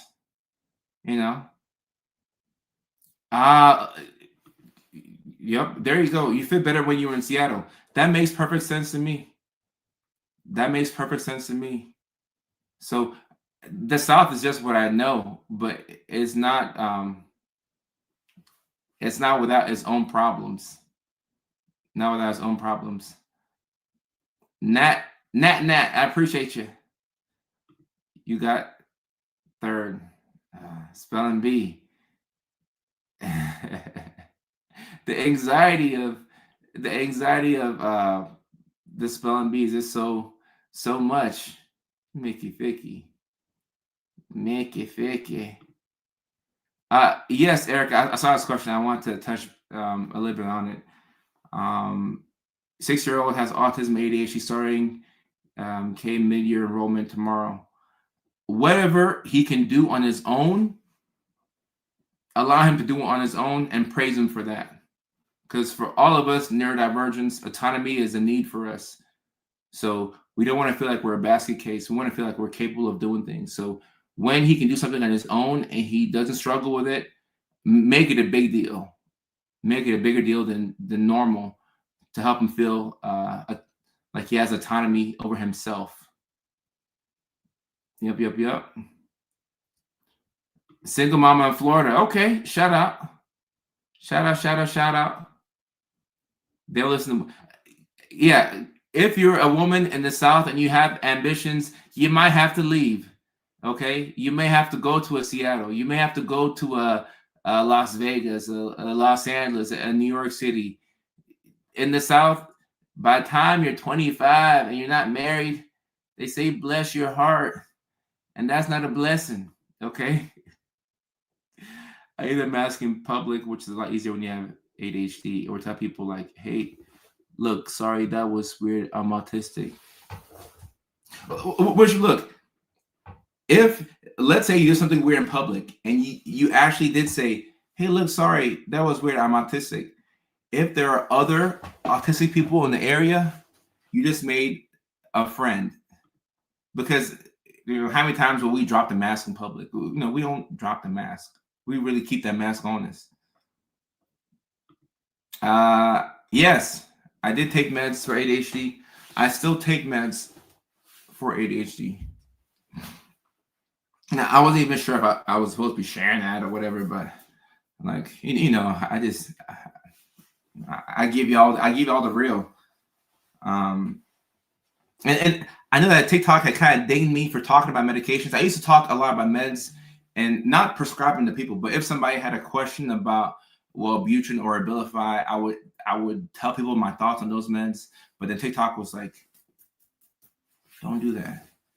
But I mean, at least for myself, like I do share. I think I started off on Ritalin and then Concerta, and then eventually we settled on Adderall, which is what I still take. This is what I still take. Do you think a diagnosis is worth it? It's up to you. It really is up to you. If a diagnosis would help you either feel better or help you understand yourself more, I'd say go for it. But I know a lot of people who, I'll do a autism screening, which is different from an assessment, and I'll tell them that I'm pretty sure that they're autistic, or the ADHD will diagnose that. But I'm like, well, I'm pretty sure you have autism, and they're good with just that. They're like, all right, I don't have to pay $1,000 for an assessment. I'm okay knowing that I could be autistic. So it's a personal decision. Let me take a look at TikTok real quick. Coco. It's something that we would have discussed if you had brought it up. Buddy says, my family each morning, did you take your meds? Dang. Gabby, ADHD has to show up in boys. So it can show up as a boy who is disruptive, but also just know that the same way women can present with the inattentive ADHD, boys can also present with that. Katie says, Southern Belle, and I am told I am rude all the time. Katie, that's it. You got to move to California. You got to move to California, Katie. You got to move. You got to move. When I was 26. When I was 26 years old. Or 26, 27? Let me see. You see, you can tell I'm getting older because I got to do the math. I'm like, okay, I was born in 92. 26 would make it 2092, 2018. Yeah, 26. Look at me being old. Yeah, I started meds when I was 26. I got diagnosed when I was 26. It's a good it's a, how do I describe Wellbutrin? It's kind of like a Swiss Army knife. It does multiple things. Everything from helping people who want to, quit cigarettes, to helping people who have seasonal depression, to helping people who have the regular flavor of depression, to helping people who have ADHD who want stimulants. It's a pretty versatile medication. And TikTok, please don't shadow ban my live stream. I won't talk a lot about meds. TikTok, help me out now. The TikTok powers that be. And I've seen people talk about medications on TikTok before. I mean, they had smaller pages. I guess I can't do that. That's fine. That's cool. That's cool. Oh yeah, the regular flavor of depression. This is a really good question right here. Do I see this as a strength? I feel like a special interest, it doesn't have to be a strength or a weakness. It can just be your special interest. So I look at special interest as something that you legitimately enjoy. So if you enjoy it, then like you enjoy it. Don't stop that special interest. Like that's your thing. I will say that depending on what your special interest is, if it's in something that can make you a lot of money or something that gives you a lot of social status, then I guess people call those strengths. But as long as you can compartmentalize, I don't think it would hold you back for real, for real. I don't think it would hold you back. I'm homeless, 50 homeless, and 2 weeks self-diagnosed. Where can I find help? Mr. Terrence, what I would say is, first and foremost, I'm sorry about your situation. In terms of mental health help, there are certain clinics, depending on where you're at, that either have free clinics or indigent, you can't even say the word, indigent care. Can't say that word. It's a hard word for me. But there are different clinics that could provide mental health help for little to no cost. It does depend on where you're at. And hopefully those programs are combined with other programs that can help with housing. So I'm hoping that information can be helpful. The thumbnail for this live, where's the thumbnail?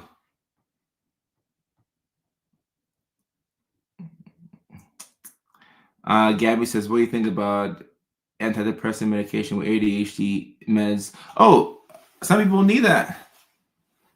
That's a very common thing, quite popular. A lot of people will take, their, Vyvanse or whatever, and then they'll also take Lexapro, Prozac, or even sometimes Wellbutrin as well. Oh, goddamn! Look at me! I cut myself. That is crazy. That's the most ADHD thing ever. I'll just look at my hand and I'll be bleeding. I'm like, okay, I cut myself. Okay. I won't show it on live stream because I don't want to get banned like last time, but small little cut, nothing too crazy. Cool. Duval Social Services. Okay, so that's Jacksonville, Florida. Okay.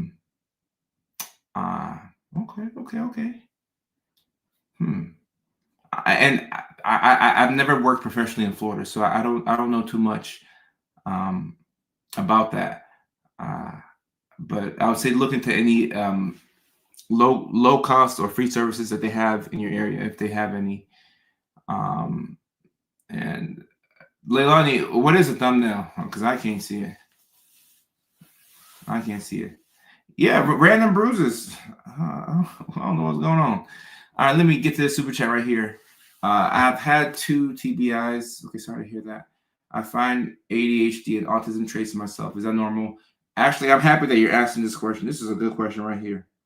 It's a really, really good question. Mystery bruise, Mickey Ficky. This is a great question. So here's the thing with a TBI. A TBI is a wild card, meaning that you don't know what you're going to get.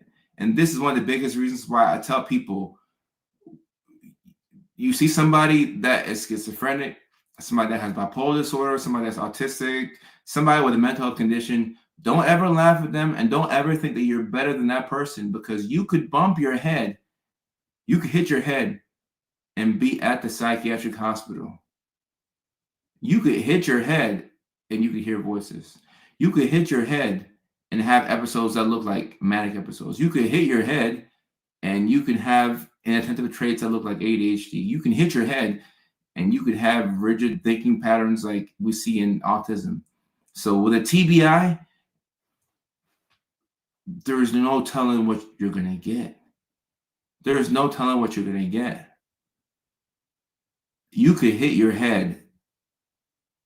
So, and I'm not going to speak this into existence because I believe that you could speak, things into existence. So I'm not going to speak this into anybody's life. And for you with the two TBIs, definitely sorry that happened. But I just hope that we all, we wear our helmets when we ride bikes. Be careful with those electronic scooters. I used to ride them a lot, and I knew how dangerous they were. So I'm happy I stopped. And I had three electric bikes. They were stolen. Somebody broke into my garage in LA and stole all three.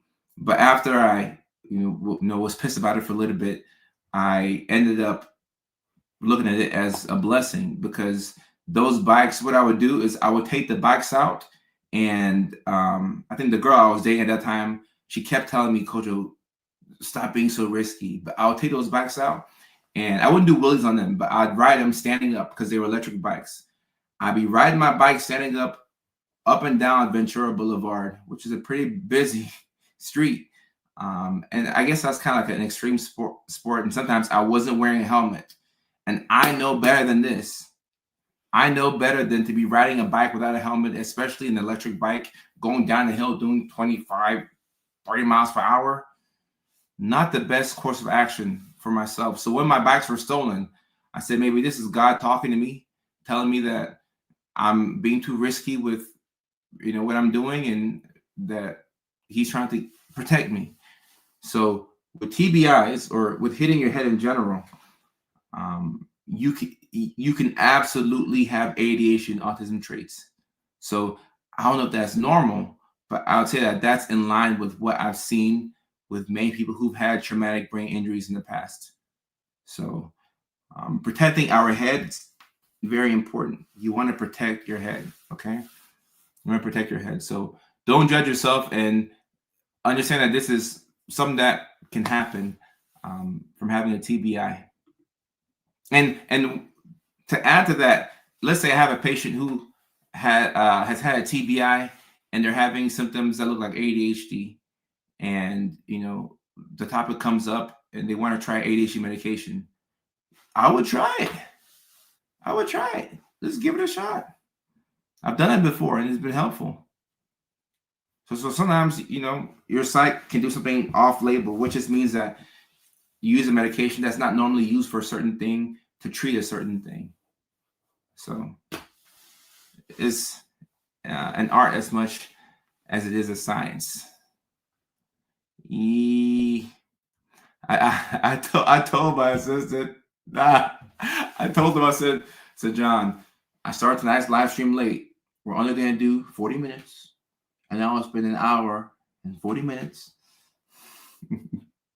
See, guys, this is exactly what I was talking about.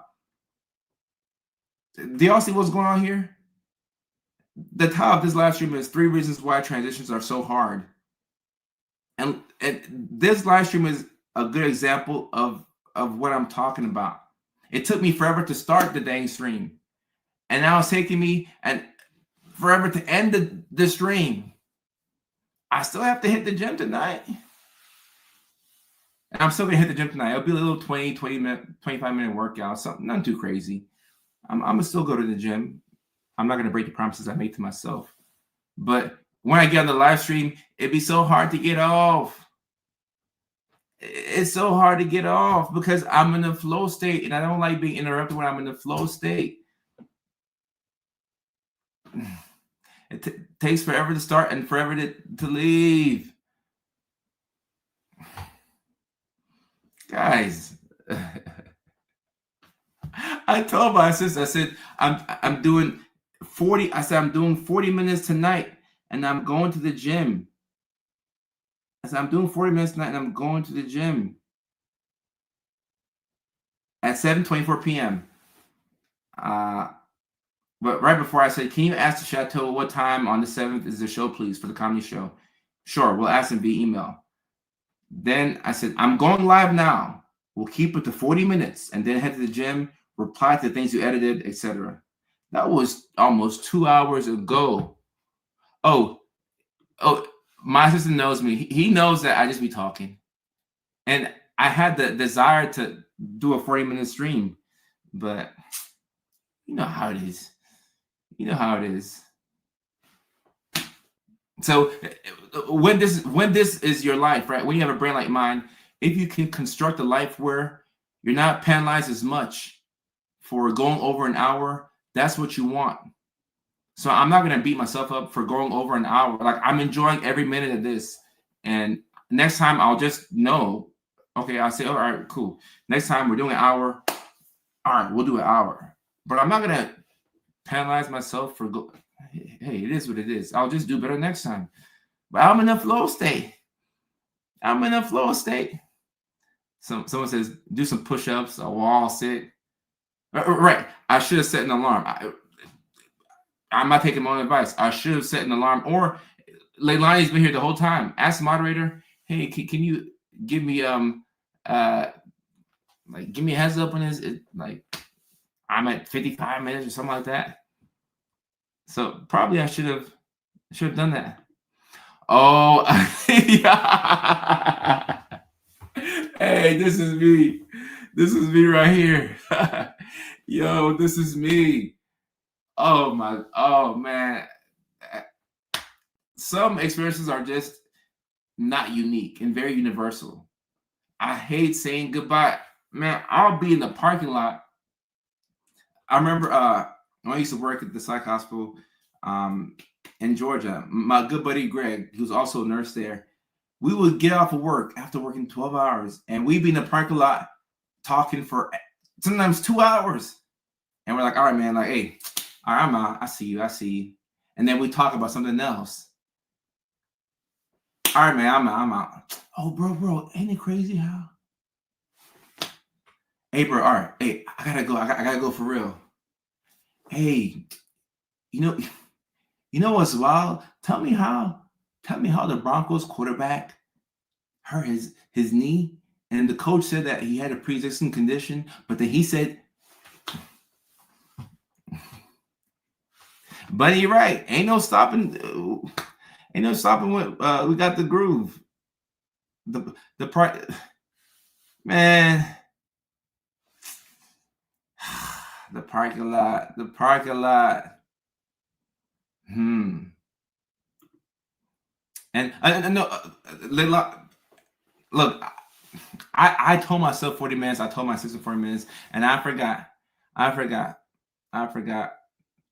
But yeah, all right. Next time on the stream, I'll let you know what I'm aiming for. And to be honest, I'm really aiming for an hour per stream, maybe hour and a half. But I'm really aiming for an hour per stream, and because I tell myself, all right, coach, if we do an hour per stream, then we could do more streams. But this is the problem with the neurodivergent brain. And this is just so funny right here. Rubbing. This is the problem. We want to say that we can do something consistently every single day, but we work best in, I do it for 2 hours this day, then I'll come back in 3 days. Instead of like an hour every day. Because if I did an hour every day, I could go live 6 times a week. And then people could see more of me. But then, to start the damn thing is like, like starting and stopping. Chris Gale on TikTok. I appreciate you, Chris Gale. Right. Chris, you see what I'm talking about? You start talking and it's like, man, I can't stop talking. I can't stop talking. Oh, actually, you know what?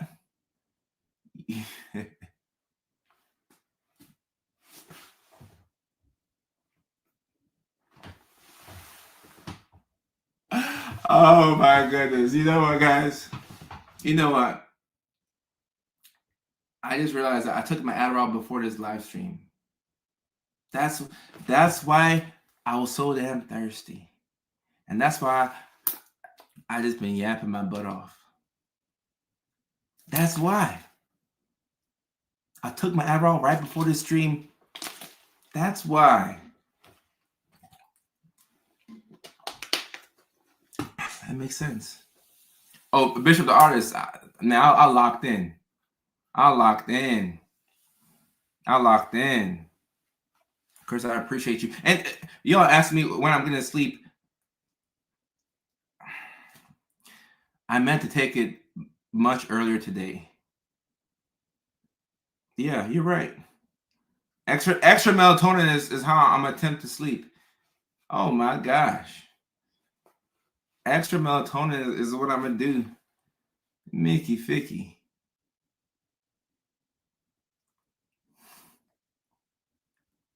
You're not supposed to take it late. See, Katie, you're right, I'm doomed. And I'm the same person who will tell my patients, I'll say, hey, make sure you don't take this after 3-4 p.m. because it can lead to insomnia. Look at me taking it at 7:24 p.m. Oh, heck no. Oh, heck no. Marcus, what's up? You're right. I know better. Oh, heck no. Oh, heck no. I'm going to be up tonight.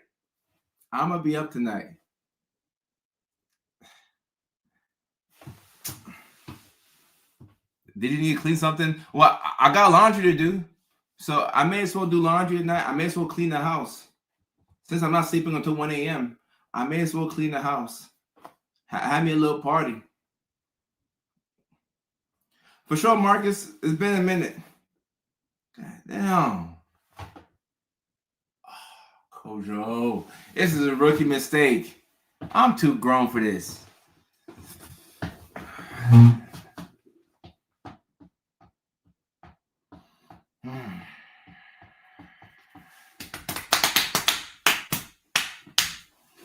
My goodness. Oh, my goodness.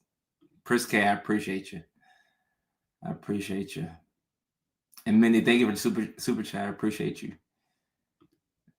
Oh, wow. We haven't taken a day off of streaming in 2 years. Congratulations. That is an autistic superpower. My goodness.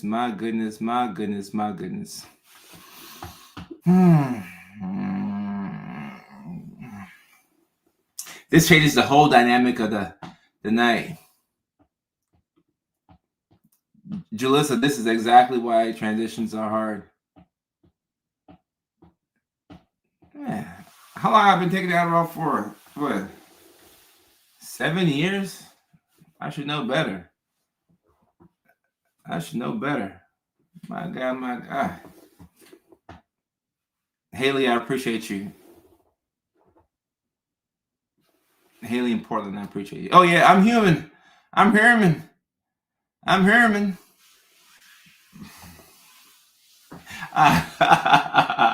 This is funny. Because, like, I'll tell myself whenever I have things to do late at night. And also, because here's the thing with medications.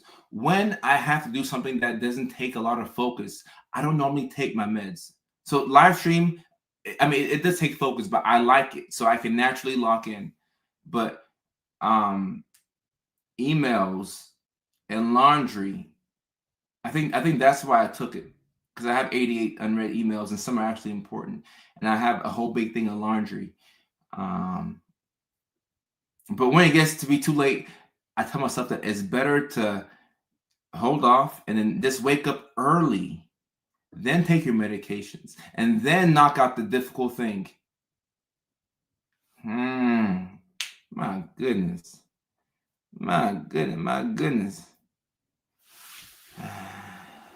Book by Grace. You see what I'm talking about, right?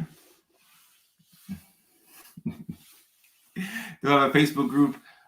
We have a free Discord. Link is in the bio. We have a Patreon also as well. And the Patreon is the best way to get your questions answered in video form. So we have that. Oh yeah, I gotta give myself grace. I give myself grace for sure, for sure. And Katie says, "Did you have a thing you wanted to tell us about?" Well, Katie, at this point, I'll be up all night. Which is, I mean, what y'all want to know? What y'all want to know? I'll be here all night. Uh, Connie, are you a fan too? Are you a fan as well? I can tell you're a loyal person if you're a fan. Isn't AuDHD to link words to song or shows? Ah, it could be if you start to stem. Like I stem my way into and out of songs. This weather isn't helping. What type of weather you have over there? Now that is pretty neurodivergent quoting things. Okay, all right. So you're a Titans fan. You're a Titans fan. Okay, I grew up there. Stimming can definitely be singing. It can definitely be singing. And 2010 Nina about the meds. It could be a side effect. It just depends on you and your genetics and what medication you're taking. Bishop says, "How do you deal with being overwhelming as an adult?" Don't judge yourself. Overwhelming to who? Oh, that's very subjective. Overwhelming to who? Your partner, your coworkers, your employees. Roll Tide. Roll Tide. Go Vols and go Titans. The Vols my third favorite college team. Does anyone listen to the same song and repeat? Oh yeah, that's a very neurodivergent thing. How many people have you met who match your vibe when you quote STEM though? Normally my friends tend to do this. My friends or whoever I'm dating, like we tend to be on the of same type of time, honestly. Humming, vocal stimming is our family's thing. I think my son just sprained his finger from hand flapping. Ooh, hopefully he's not hurting too much.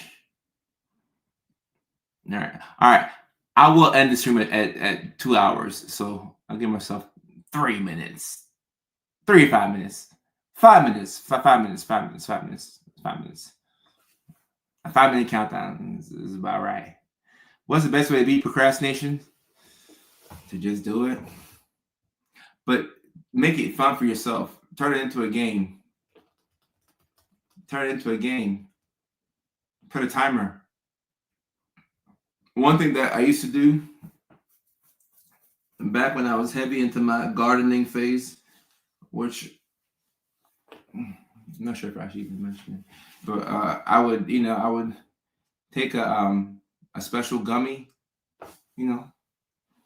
I'll take me an adult multivitamin gummy, if you know what I'm talking about, and I will tell myself that I have 35 minutes to get my work done before it kicks in. So that was my timer. I'm like, all right, I just took this Flintstones gummy, and I got a half an hour to get everything in before it kicks in. So that would work because I had to do my thing, or else, like I would only have 30 minutes to lock in before the gummy takes a hold of me. And once that Flintstones multivitamin takes a hold of you, there's no telling how high or how low you can get. So like that actually, in a weird way, would actually help me. It actually, I don't know if it's a relatable thing, but it worked. It worked because like I would quickly do everything I had to do because I'm like, all right, this gummy's gonna hit me, and when it hits me, there's no telling like how much time I got left. Like I gotta hurry up. I gotta hurry up. So that worked, but I'm sure there's other, family-friendly ways to get that done. After watching videos, I realized that that's AuDHD. Okay, Prissy Kate, welcome to the family. Fish oil can be helpful. I heard somebody talk about, or I saw somebody talk about omega-3s. Those could be helpful. Chelsea was good, and no one else has done that before. Okay. a lot of our experiences are not unique. I always felt like I didn't fit in when I was younger, and always felt like I didn't fit and couldn't follow conversations, and then at other times accidentally interrupt others, and then realize feel bad. And now it's making sense to you, huh? It's making sense to you. I set an alarm to clock back into work from lunch. Oh, Mac, I always needed alarms for that. Because I would try and take me an hour lunch break, and I was like, you can't do that. So the alarms were always helpful. Alarms were always helpful. By hearing and hearing by. Take care. Thank you. 15-minute timer with the kids. How much can you get done? Okay. Timers are a cheat code in general. We need timers. Timers are so important. Timers are incredibly important. It's 2 hours, but I said I do like a 5-minute. So at 2 minutes and 2 hours and 3 minutes, we got 2 minutes left. And then I do have to get to the gym for real. I may as well take some pre-workout since I'm already doomed for the night. Take some pre-workout. Just stay up. We're staying up tonight. Gully kicks in when I'm in the shower, and suddenly I realize somebody. This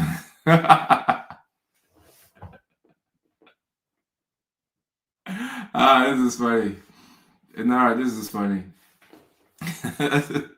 this is funny, and that's a very nice name. Inara, I never heard that name before. That's a very pretty name. Mac, I'm on the I'm right. Crash tomorrow. I'm on the West Coast, Mac. I'm on the West Coast. 41, recently diagnosed AuDHD. I feel like everything finally made some more sense. Light bulb moment, ain't it? A light bulb moment. And Chelsea says, why does everyone feel like we have a million friends and we feel like we barely have one? Probably because we see so many parts of ourselves in other people. But there's just a few people that really, really, really know us. I know, Stormy, I wanted to hang around longer, but I do have to hit the gym. And speaking of transitions, yeah, the videos that I want to do, I may not do the videos in this suit. The goal right now is to go get a Band-Aid and, cover up this mystery wound and go and hit the gym. It's also leg day, so I'm probably procrastinating because I hate leg days, but I don't want to be out here shaped like a Johnny Bravo. So I need to do leg days so that way we have, symmetry.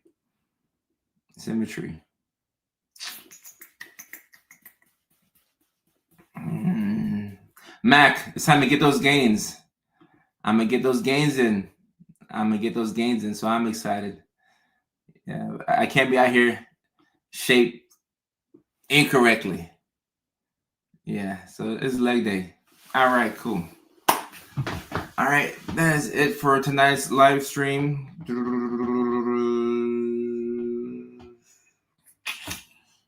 Let me see. What are we doing? We're not traveling this weekend. Okay, cool. Let's let's come back again. We'll go live again tomorrow. My live stream days that I have as a minimum, is Tuesdays and Thursdays. We've streamed every single day this week, and I am behind on some stuff, but we've streamed every single day this week, and it's I like it. I like hearing from y'all. It's super cool. We'll be back on the live stream again tomorrow. Same time, 6:00 California time. We'll take the weekends off, but we will stream again tomorrow. I want to have to come back again on this live stream. I'm gonna go hit the gym, get the priority stuff done, but the goal tonight, realistically, is to get to bed before 1 a.m. Honestly, like this Adderall is already in my system, so we're gonna make the most of it. But the goal is to get to bed between 12 and 1, and then tomorrow we can reset. All right, until Tomorrow's live stream, which is 9 o'clock New York time, 8 o'clock Nashville time, 7 o'clock Phoenix, 6 o'clock in Los Angeles, 5 o'clock in Alaska, 4 o'clock in Hawaii. I think this is also 2 a.m. in the United Kingdom, from what my UK boys and girls have told me. So until tomorrow's stream, I'm going to see y'all then. Y'all try and get some sleep tonight. I will do my best. Take care. Love y'all.